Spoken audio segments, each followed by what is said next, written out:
రంజిత్, వాడి next target నువ్వే అని ఎలా చెప్పగలుగుతున్నావు? డాక్టర్ రమ్య ఫారెన్సిక్ పెథాలజిస్ట్గా వర్క్ చేయగా లాయర్ విష్ణు ఎవిడెన్స్ని అప్రూవ్ చేసిన కేస్, నేను ఇన్వెస్టిగేట్ చేసిన కేస్. Catherine Emmanuel. ఆ కేసు మన బ్రాంచ్కి మెయిన్గా అసైన్ అవ్వడానికి కారణం శివానంద్ కేసు వేసి పోరాటం చేయడమే. యా ఇమాన్యుయల్, అతని భార్య architect couple. Exactly sir. Yeah, బాగా డబ్బున్న వాళ్ళు. క్యాథరిన్ వాళ్ళ ఒక్కగానొక్క అమ్మాయి. సంతోషమైన కుటుంబం.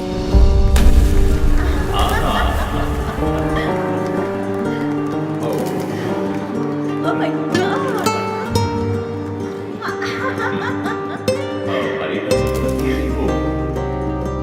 ఆ ఇంట్లో ఓ పనివాడు ఉండేవాడు, పేరు మరియదాసు. పనివాళ్ళ కాకుండా కుటుంబంలో ఒకటిగా కలిసిపోయాడు. వంట పని చేయడం, ఇంటి పని చేయడం, క్యాథరిన్ని స్కూల్కి డ్రాప్ చేయడం అన్నీ వాడే చూసుకునేవాడు.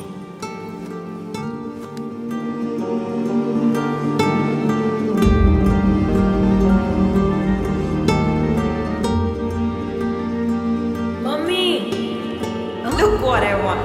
Oh, good. I have to go. Bye. Good show, Kathy. Keep it up. Good. బాగా బిజీగా ఉన్న పేరెంట్స్ దగ్గర దక్కని ప్రేమ, అభిమానం క్యాథరిన్కి మరియదాస్ దగ్గర దక్కాయి.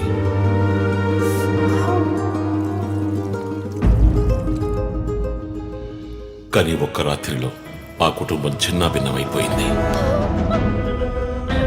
క్యాథరిన్ హత్యకు గురైంది. మరియదాసు పరారయ్యాడు. ఇంట్లో ఉన్న డబ్బు, నగలు దొంగిలించబడ్డాయి.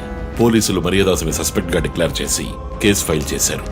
వారం అయినప్పటికీ మరియదాస్ ఆచూకీ తెలియనందువల్ల విక్టిమ్ ని పూడ్చిపెట్టి కేసు క్లోజ్ చేశారు. 2 వారాలు అంతా సద్దుమణిగింది. కానీ ఈ కేసులో ఏదో మర్మం ఉంది, నిజమైన హంతకుడిని కనిపెట్టలేదు అని మీడియాలో వార్తలు ప్రసారం అయ్యాయి. ప్రజలు ధర్నాలు చేశారు. మరియదాసు కుటుంబం శివానంద్ని మీట్ అయ్యి రిక్వెస్ట్ చేసినందువల్ల హైకోర్టులో ప్రజా ప్రయోజన వ్యాజ్యం వేసి కేసుని రీఓపెన్ చేయించారు. హైకోర్టు ఆర్డర్తో ఒక స్పెషల్ ఇన్వెస్టిగేషన్ టీం నా నాయకత్వంలో ఏర్పాటైంది. నేను క్యాథరిన్ బాడీని ఎగ్జ్యూమ్ చేసి రీపోస్ట్ మార్టంకి ఆర్డర్ చేశాను. కానీ కేసు సాల్వ్ చేయడానికి ముఖ్యమైన ఎవిడెన్స్ అయిన మర్డర్ వెపన్ మాకు దొరకలేదు. ఒకరోజు I got the breakthrough. Hello. How are you? Fine. తీసుకోండి. No thanks. Can I go? Yeah, sure.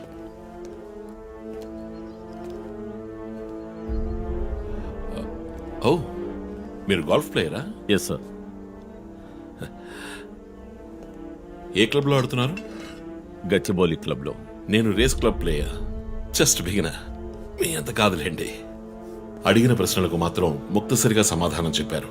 కూతుర్ని పోగొట్టుకున్న దుఃఖంలో ఉన్నారని నేను పెద్దగా పట్టించుకోలేదు. అప్పుడే ఒక విషయం గమనించాను.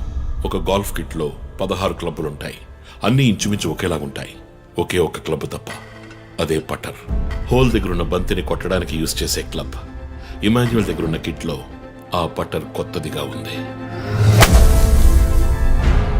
క్యాడీ దగ్గర మాట్లాడిన దాన్ని బట్టి ఇమాన్యుయల్ హత్య జరిగిన 2 వారాల తర్వాత ఒకే ఒక్కసారి మాత్రం గోల్ఫ్ ఆడడానికి వచ్చినట్టుగా తెలిసింది.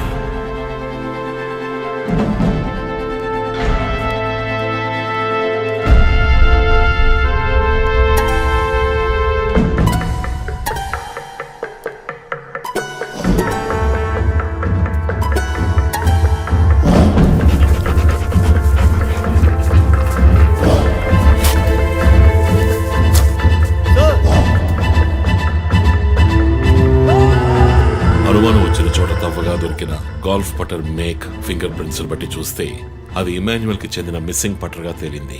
ఫోరెన్సిక్ ల్యాబ్ ఎగ్జామినేషన్ లో మేము వెతుకుతున్న మర్డర్ వెపన్ అదేనని నిర్ధారణ అయింది. డిఎన్ఏ రిపోర్ట్ లో 2 ముఖ్యమైన ఆధారాలు దొరికాయి.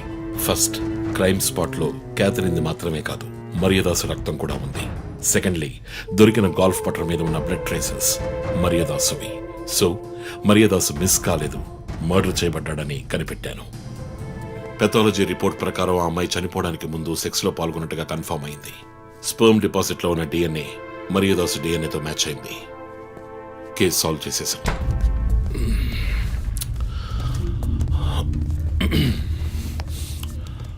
పోస్ట్ మార్టం రిపోర్ట్ ప్రకారం మరియదాసే ముందు చనిపోయాడు. ఆ తర్వాతే మీ అమ్మాయి. మీ ఇంటి సీసీటీవీ ఫుటేజ్ పరిశీలించి చూడగా అనుమానాస్పదంగా ఎవరూ లోపలికి రాలేదు. కానీ ముఖ్యంగా మరియదాసు డెడ్ బాడీ మీ ఫామ్ హౌస్ లో దొరికింది. పార్టీ క్యాన్సిల్ అయితే ముందే చెప్పకర్లా? Big waste of time. ఛ! కొత్త కారులో టెస్ట్ డ్రైవ్ వెళ్ళామనుకుంటా పోలా. ఆ,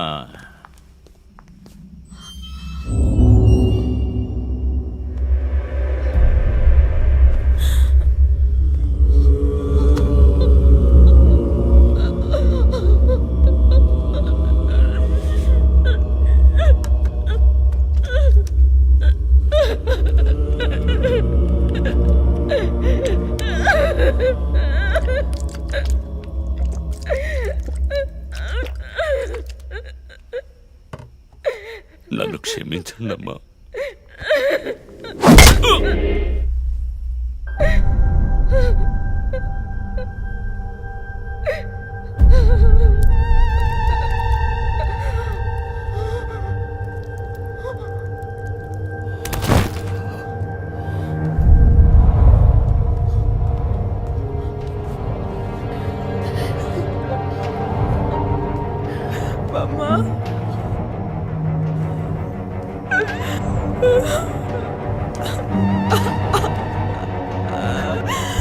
Why do you do this, Papa? Why?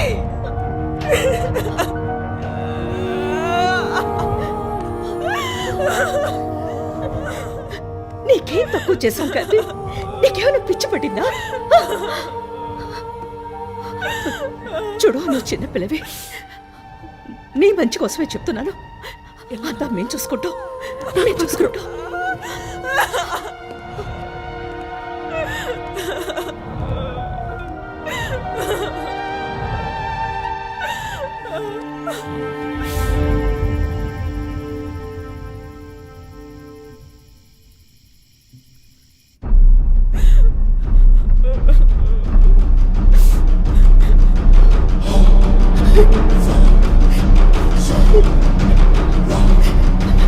I'm gonna call the police. వద్దు. Mom, please leave me. వద్దు. Do something. Stop her. Kathy, Do పోలీసులు something. చెప్పొద్దు. Stop her. I నా told you to మాట stop.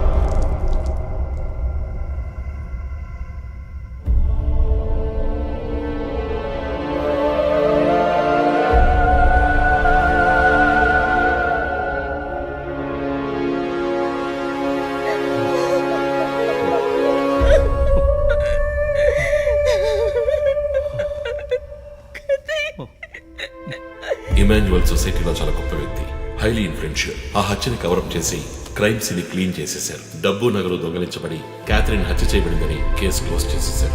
నేను investigate చేసిన తర్వాతే నిజాలు బయటపడ్డాయి. సార్, ఒక తండ్రిగా నా పరిస్థితి ఆలోచించండి సార్. 16 ఏళ్ళు నిండని పిల్ల సార్. ఇంట్లో ఉన్న పని వాడితో కోపంలో ఆ పని చేశాను సార్. మరియదాసు రేప్ చేసి చంపేశాడు. ఆ కోపంలో నేను వాడిని కొట్టి చంపేశాను. అలా మీరు రిపోర్ట్ మార్చి రాయండి సార్.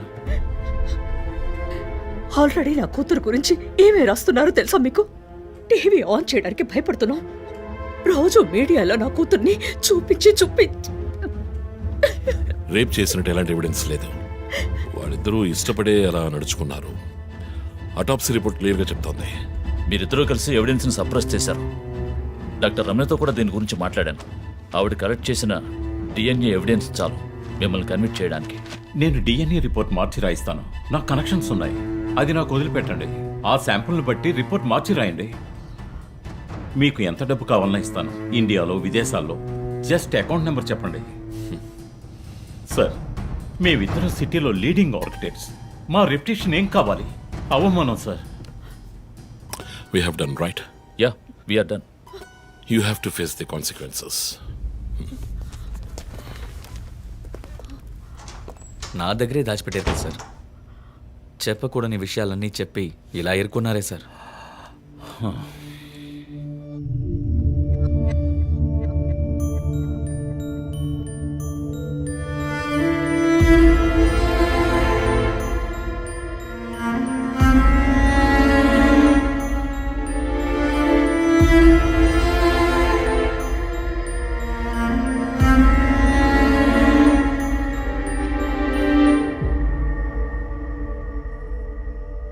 క్యాథరిన్ వయస్సు మనల్ని అర్థం చేసుకోలేదు. అడిగిందల్లా కొనిచ్చాం.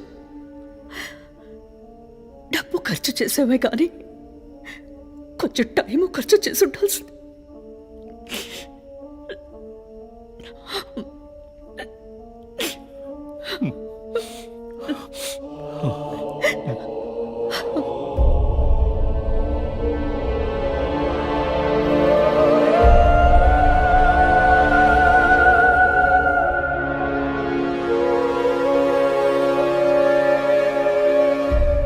సో నీ థియరీ ఏంటి?